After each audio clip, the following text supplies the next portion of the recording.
अस्सलाम वालेकुम। क्या आप जानते हैं कि हमारे माशरे में आजकल बर्दाश्त बहुत कम होती जा रही है और लोग जो हैं वो बहुत ज़्यादा गुस्सा करना, हाइपर होना जो है बहुत ज़्यादा शुरू हो गए हैं। और आज की जो हमारी वीडियो है वो भी इसी हवाले से है कि नॉर्मल सूरत हाल में गुस्सा करना, गुस्से का इज़हार करना, गुस्से के जज़्बात रखना, ये दरअसल एक हेल्दी और नॉर्मल वे है, ठीक है? लेकिन जब गुस्सा जो है वो कुछ लोग एक्सपीरियंस करने लग जाएँ अनकंट्रोलेबल एंगर का, बेकाबू गुस्से का, तो फिर क्या होता है कि वो मामूली सी सिचुएशन में भी बहुत ज़्यादा हाइपर जो है रिएक्शन देते हैं। और ये जो रिएक्शन है फिर ये क्या करता है कि जनाब जी ये हमारे गुस्से को मसले में बदल देता है। और यहाँ पहुँच के जो है फिर हमें किसी ट्रीटमेंट की ज़रूरत होती है। यहाँ पहुँच के हमें किसी न किसी ऐसे फ़र्द से मिलने की ज़रूरत होती है जो कि हमें समझा सके या हमें इसकी कोई अच्छी सी ट्रीटमेंट बता सके। तो आज मैं आपको बहुत ही आसान सा और सिंपल सा एक ट्रीटमेंट बताने लगी हूँ, लेकिन इससे पहले मैं आपको ये बताती हूँ कि इसकी कॉजेज़ क्या होती हैं। क्यों आप जो है इस सिचुएशन तक पहुँचते हैं और क्यों जो है वो आप इस ट्रॉमा से गुज़र रहे होते हैं। तो इसके पीछे जो मेन कॉजेज़ हैं हम 4-5 को बस आज हम के ऊपर डिस्कस करेंगे। सबसे पहली कॉज़ क्या होती है कि आपके कुछ पर्सनल इश्यूज़ होते हैं। आपकी लाइफ में बहुत देर तक कुछ ऐसे रिलेशनशिप्स होते हैं जो कि आपके लिए बहुत टॉक्सिक होते हैं।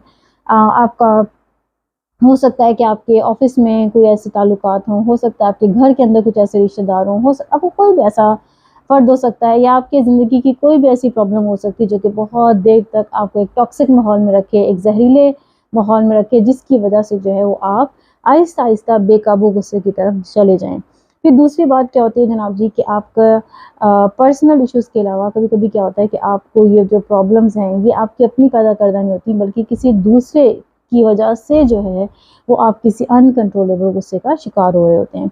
फिर तीसरी बात क्या होती है कि आप का एज फैक्टर होता है। जैसे जो मर्द हैं जब वो आहिस्ता-आहिस्ता डायबिटीज़ की तरफ जाते हैं, बहुत स्ट्रेस वाली लाइफ़ की तरफ जाते हैं, तो वो इसका शिकार होते हैं। और जो ख़वातीन हैं वो जब पॉज़ की तरफ जाना शुरू करती हैं तो उनके अंदर जो गुस्सा है वो बहुत ज़्यादा आना शुरू हो जाता है, अपने दाँत पीसना शुरू कर देती हैं और हर बात पे जो है वो झिड़कना शुरू कर देती हैं। तो ये जो सिचुएशन है दरअसल ये उनके हार्मोनल इम्बैलेंस की वजह से हो रही होती है। अच्छा जी, फिर इसके बाद जो चौथी रीज़न है वो क्या होती है कि आप कोई किसी ऐसे वाक़ये का शिकार हो जाते हैं, किसी ऐसे सामने में मुलव्विस होता है जिसकी वजह से आप अचानक हाइपर सिचुएशन में चले जाते हैं। जैसे कि खुदा सा किसी कार का एक्सीडेंट हो गया है या ये कि कोई जो है वो रॉन्ग वे की खिलाफ वर्ज़ी कर रहा है, राइट वे की खिलाफ वर्ज़ी कर रहा है या फिर ये कि कोई जो है आप किसी ट्रैफ़िक जाम में फँस गया है, तो ये सारी सूरत हाल जो है कभी-कभी हमें हाइपर कंडीशंस की तरफ लेके जाती हैं। अच्छा, फिर इसमें जो सबसे अहम और मेन कॉज़ है जिसके ऊपर बहुत कम लोग बात करते हैं, जिसको बहुत कम लोग जिसकी निशानदेही करते हैं, वो है आपके विटामिन डी लेवल्स। आपके विटामिन डी लेवल जैसे ही कम होते हैं और आम तौर पे पाकिस्तानियों की जो रेशियो है अगर आप चेक करें तो 93 से 96% लोग जो हैं वो विटामिन डी डेफिशिएंसी का शिकार होते हैं। इसलिए विटामिन डी जो है ये आपको बहुत अहम है, ना सिर्फ़ एक ये एज़ अ हार्मोन काम करता है बल्कि ये आपके बहुत सारे जिस्म के जो बिगाड़ होते हैं वो इसकी कमी के साथ ही शुरू हो जाते हैं। अब मैं आपको ये बताती हूँ कि अब आपको ये कैसे पता चलेगा कि ये वो गुस्सा है जिसके लिए मुझे ट्रीटमेंट लेने की ज़रूरत है। इसके लिए कुछ सिम्पटम्स होते हैं। सबसे पहला क्या सिम्पटम है कि आपको कॉन्स्टेंटली नेगेटिव थिंकिंग आ रही होती है। कॉन्स्टेंटली आप जो है वो गलत ख़यालात सोच रहे होते हैं, नेगेटिव बातें सोच रहे होते हैं। हर वक़्त एक स्ट्रेस वाली सूरत हाल जो है वो अपने ज़हन में रख के बैठे हुए होते हैं।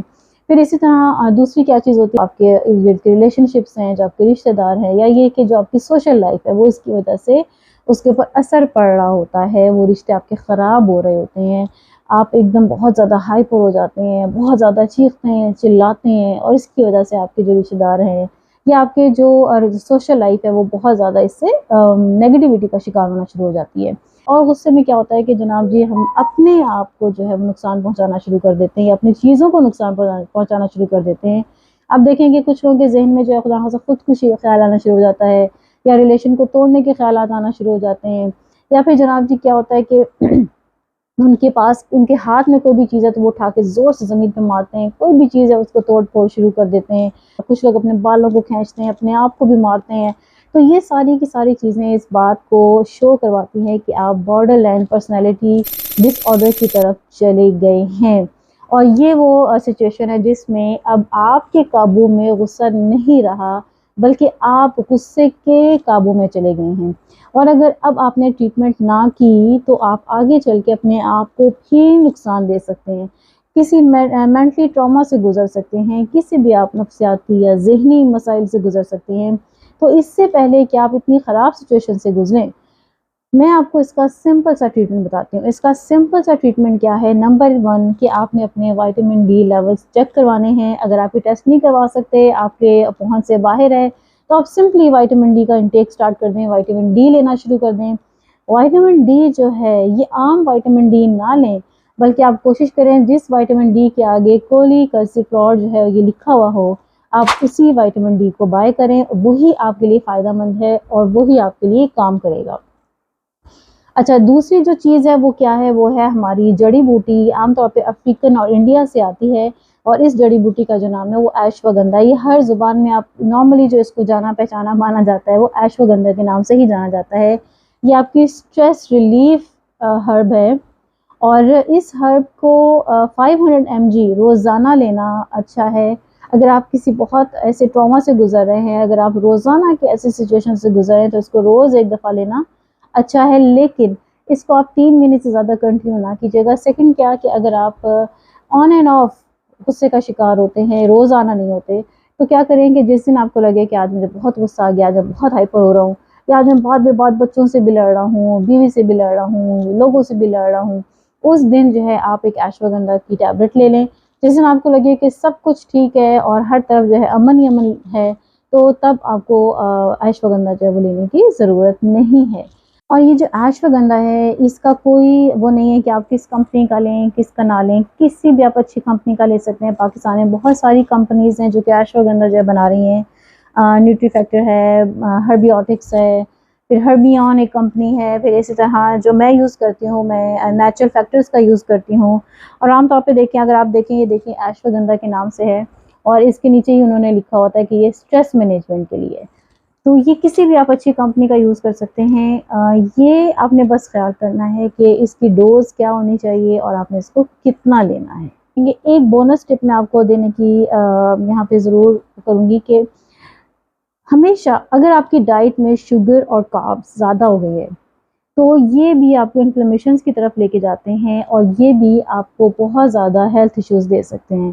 तो जिन दिनों में आपको लगे कि आप बहुत ज़्यादा स्ट्रेस की तरफ आ रहे हैं, बहुत ज़्यादा चीखो-पुकार और गुस्से की तरफ आ रहे हैं, तो आप अपनी डाइट से 1 हफ़्ते के लिए कार्ब्स कम कर दें और शुगर कम कर दें। अगली वीडियो में हम फिर से मिलेंगे। Thanks for watching.